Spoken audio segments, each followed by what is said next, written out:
दोस्तों आज क्विज है ट्विंकल। ट्विंकल ये एक और चित्र है दोस्तों।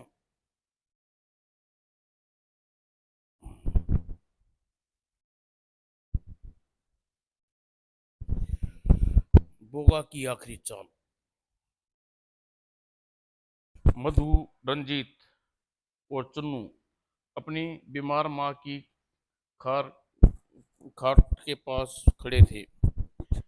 फिक्र ना करो माँ, तुम ठीक हो जाओगी। मेरे बच्चों, तुम कितना प्यार करते हो, मेरी देखभाल करते हो।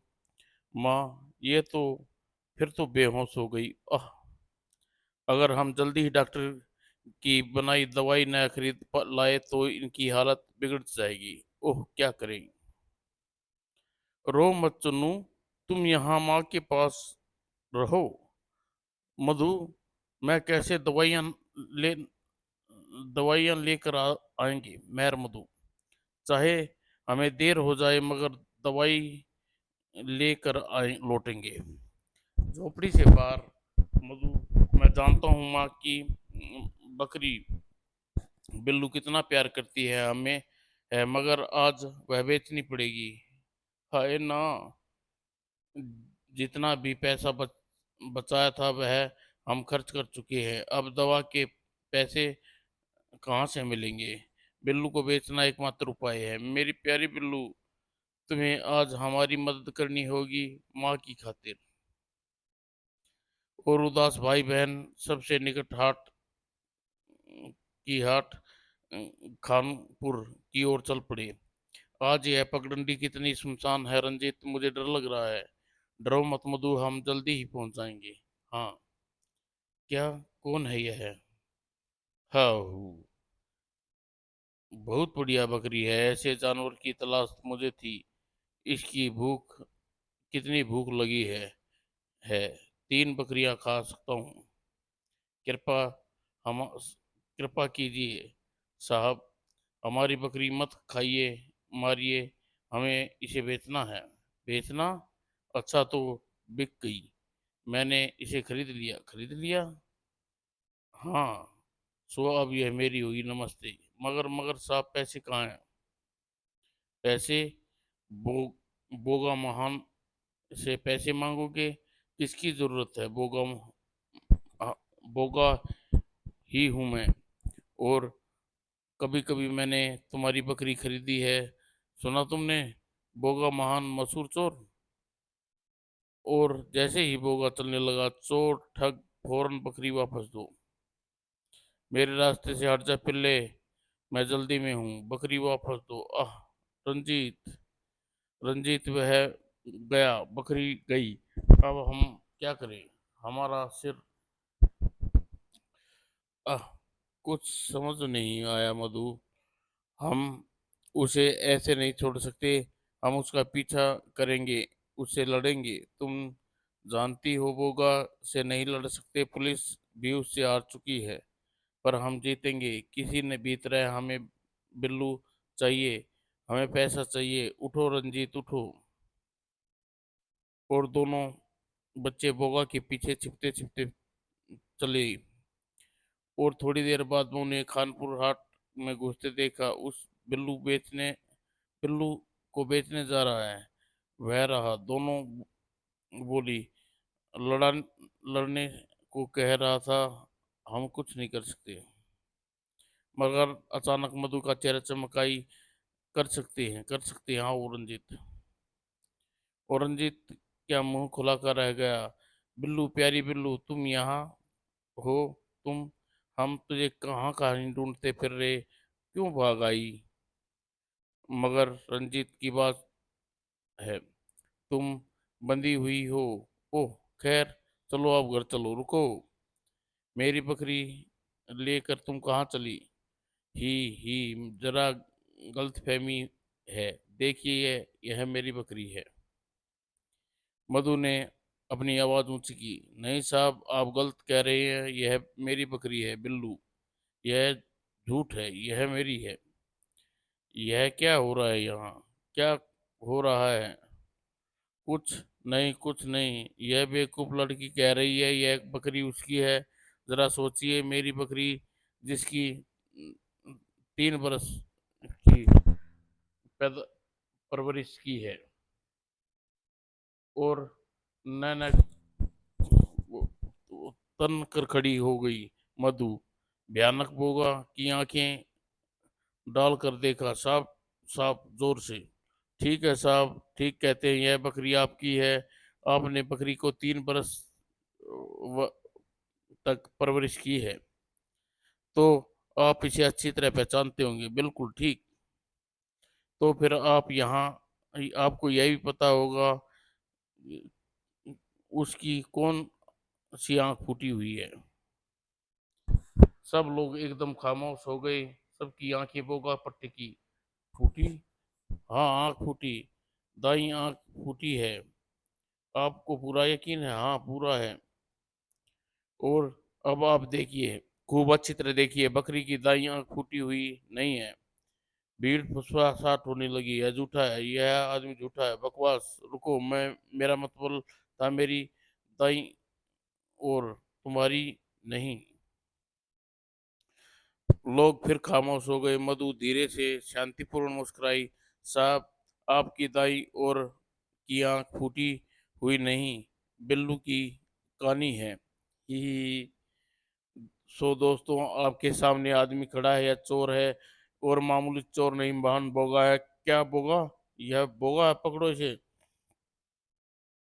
पुलिस बुलाओ, पुलिस भोगा है। तताक। और इस इलाके का हर गांव, शहर फैलाने वाला बोगा अब बुरी तरह फंस चुका था। खानपुर में जोरदार खुशियां मनाई गई जाने लगी। मधु और रंजीत प्रशंसा पूर्वक देख रहे थे। बच्ची, मैं चीफ इंस्पेक्टर गोस्वामी हूँ। अपनी हिम्मत और सूझबूझ से आज तुमने जो काम किया है, कोई नहीं कर पाया। बोगा के औरंगे हाथ पकड़ने की सहायता के लिए तुम्हें 500 रुपये इनाम देता हूँ। 500 रुपये? रंजीत, अब हमें बिल्लू को बेचना नहीं पड़ेगा। हमारे पास गांव की माँ की दवाई लेने के लिए और उसे पोषण खुराक देने के लिए काफ़ी पैसे हैं। मैं कितनी खुश हूँ रंजीत। और मधु, मुझे खुशी नहीं, अभिमान भी है कि तुमने जैसी बहादुर, बुद्धिमान और साहसी बहन है।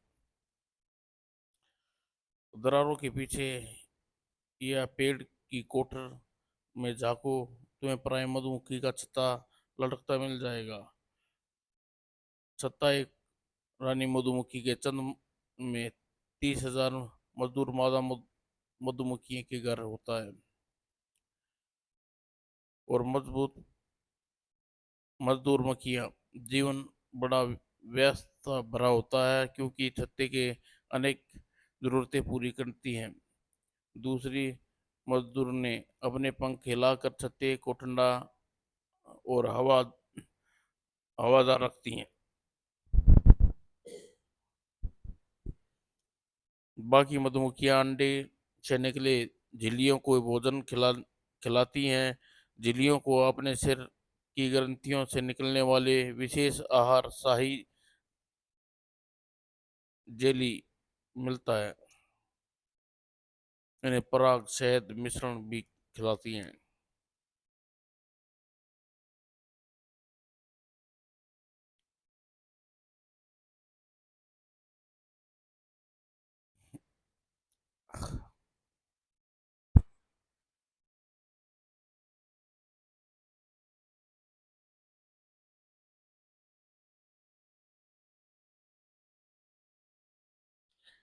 सबसे श्रेष्ठ कुत्ता। कार चारों ओर टोली फिर पुलिस से बच निकली। कार चोरों की टोली फिर पुलिस से बच निकली हूँ। फिर पुलिस से बच निकली। ये तो उसके हमें मश खब मशखबरों के झुंड जैसा दिख रही है। क्षमा करिए इंस्पेक्टर, मैं अपनी कार के लिए आया हूँ। मैं शर्मा हूँ, मेरी कार चोरी चली गई है। और ओह मिस शर्मा, आपकी कार यहाँ है, कृपया बैठिए। मैंने आपको पहले देखा है। हाँ, कभी कभी अभिनय करता हूँ। और याद आया, पुलिस कुत्ता आजमा इसमें। आपका कुत्ता रांझा पहला इनाम पाया था। हाँ, पाया तो था। तब तो अफसोस की बात है कि जब चोर आपकी कार चुराई वह कुत्ता वहां नहीं था। अभी देसाई को उसकी टोली के बारे में बता रहा था कि मैं बेहद चालाक लोग हैं।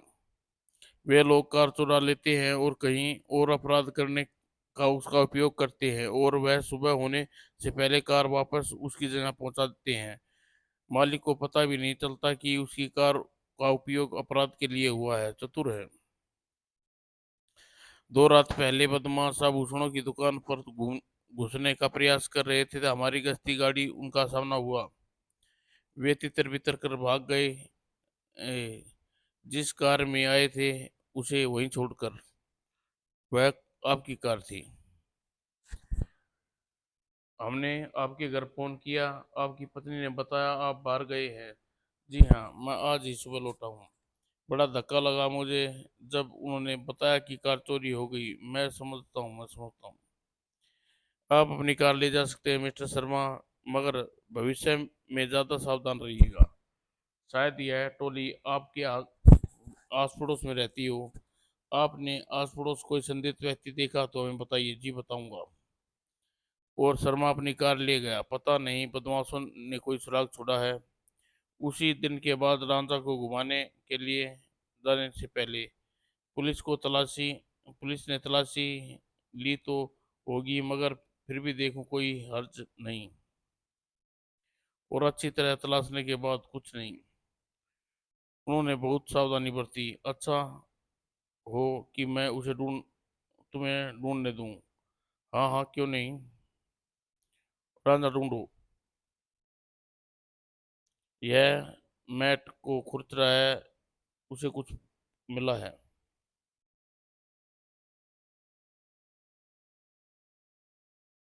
अगले अंक में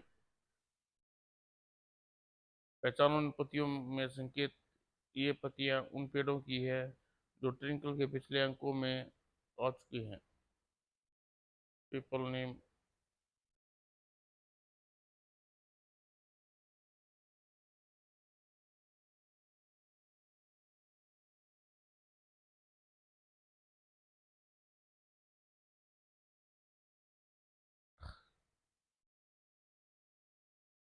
टेप रिकॉर्डर।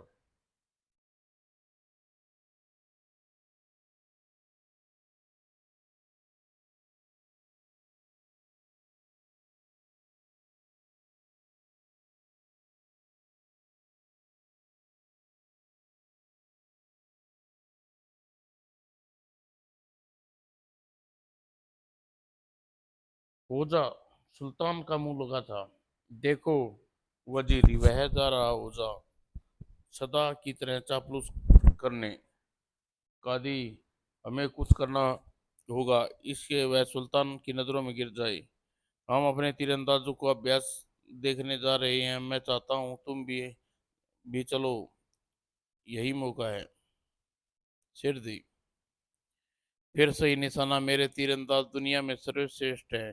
कोई उन्हें हरा नहीं सकता। क्षमा कीजिए, मगर एक व्यक्ति है जो आपके राज्य में सर्वश्रेष्ठ तीरंदाज होने का दावा करता है। कौन है वह? हो जाओ। मैं? ठीक है, हम उसे अपनी लि, लियाकत दिखाने का मौका देंगे। देखो उसकी डिंग सही होती है या नहीं। सुनो ओझा, एक तीर और कमान दो। जी हजूर। हे, मुझे जहां तक मालूम है ओझा निकट्टू तीरंदाज है। जरूर नाकाम रहूंगा और सुल्तान की नजर में गिर जाएगा। वजीर कमाल की बुद्धिमानी है। मुझे विश्वास है कि इनके पीछे कादी का और वजीर है, मगर उन्हें सबक सिखाऊंगा।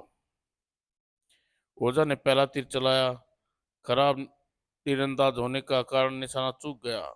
इस तरह कादी तीर तीर चलाता है। हा हा हा। उसने दूसरा तीर चलाया और चूक गया, मगर अपनी अकल दुरुस्त रखी उसने। इस तरह वजीर तीर चलाया। उम्मीद है इस बार नहीं चूकूंगा। फिर और संयोगवश और इस तरह नसरुद्दीन होजा तीर चलाता है। शाबाश होजा।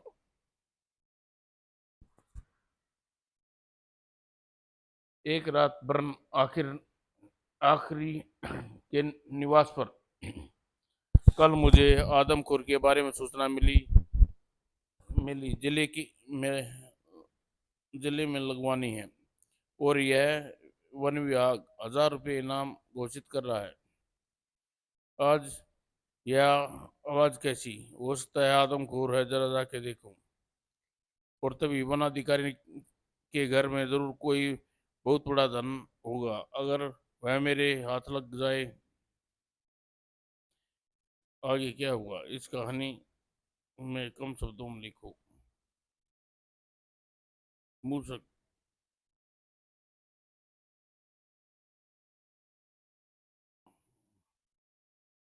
साथ तैयारी के साथ। आह, दिखता नहीं क्या? माफ कीजिए। और थोड़ी देर बाद, आह, सुनिए, क्या मैं आपकी कोई मदद कर सकता हूँ? नहीं। तो आप इस तरह जमीन देखते हुए क्यों चल रहे हैं? आप और चीजों से टकराएंगे, लेकिन आपको यह दिख रहा है। लेकिन, हाँ, लेकिन यह कल मैंने अपने घर के दरवाजे से गुजरते हुए लगा, जो बहुत नीचा है। और आज मुझे वहां से फिर जाना है, इसलिए पहले से अभ्यास कर रहा हूँ। खोया हुआ हार।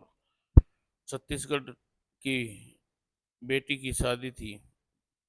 सज्जन लाल की बेटी की शादी थी। उसका घर मेहमानों से भरा हुआ था एक शाम। सजन, अब मैं क्या करूं? क्यों मौसी, क्या हो गया? मेरा हीरो का हार चोरी हो गया। बुरा हुआ, पर फिक्र मत करो, हम ढूंढ निकालेंगे। और सज्जन लाल अपने सब रिश्तेदारों के कमरे में इकट्ठा होने को कहा। प्यारे दोस्तों, रिश्तेदारों में से किसी ने मौसी का हार चुराया है।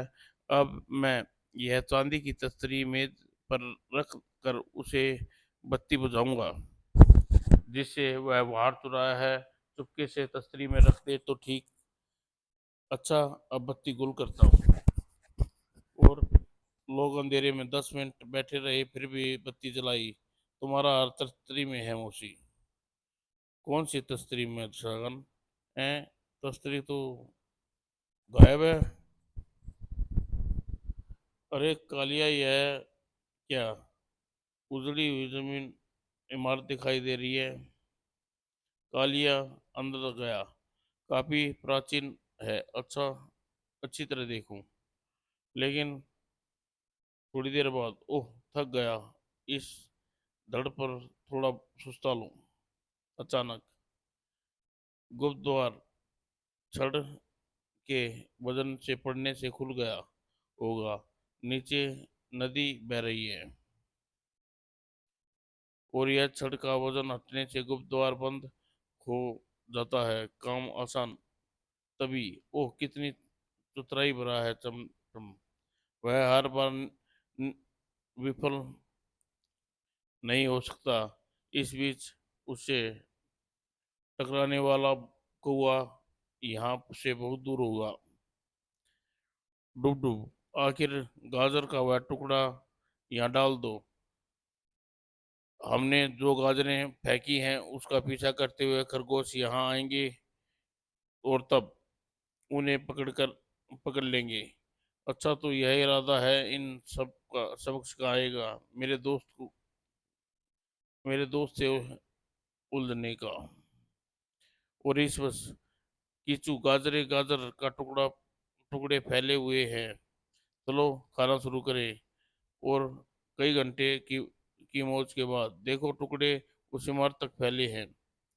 शायद वहाँ कोई दयालु व्यक्ति रहता है। देखो, उसने के पास कुछ और खाने की क्या? कुछ पत्तियां, पालक भी मिल जाए, मत तो मजा आ जाए। चलो, चल कर देखते हैं। यह रहा आखिरी गाजर का टुकड़ा उस दीवार के पास। लगता तो नहीं कि यहाँ कोई रहता है। तुम्हें विश्वास है? टमटम, अरे डूडू, यहाँ छुपे हुए हैं, फंस गए तुम। टमटम, अरे तुम यहाँ भी आ टपके, दाल भात में मूसल चंद। इन खरगोशों को छोड़ दो, वरना वरना क्या। यह, आह, मैं गिर रहा हूँ। आह, ओ कालिया, हम तो ये बहुत तो डर गए थे, मगर मगर टम चमटक और डुड्डू का क्या होगा। देखो, यह नदी एक झील में गिरती है, और कुछ दूर पर किसी दिन कौवे को मजा चखाएंगे। बेचारा चमटक अपनी तरकीब से का, कारगर नहीं हो उसकी।